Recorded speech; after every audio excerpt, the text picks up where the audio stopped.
शंखी चक्री च नंदकी श्रीमान्नारायणो विष्णुर्वासुदेवोऽभिरक्षतु वनमाली गरीशांगी शंखी चक्री च नंदकी श्रीमान्नारायणो विष्णुर्वासुदेवोऽभिरक्षतु इतीदं कीर्तनीयस्य केशवस्य महात्मनः नाम्नां सहस्रं दिव्यानामशेषेण प्रकीर्तितम् य इदं शृणुयात् नित्यं यश्चापि परिकीर्तयेत् नाशुभं प्राप्नुयात् किञ्चित् सोमुत्प्रेह च मानवः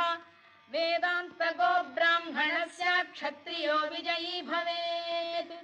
वैश्यो धनसमृद्धः स्यात् शूद्रः सुखमवाप्नुयात् धर्मार्थी प्राप्नुयात् धर्ममर्थार्थी चार्थमाप्नुयात् कामानवाप्नुयात् कामी प्रजार्थी चाप्नुयात् प्रजाम् भक्तिमान्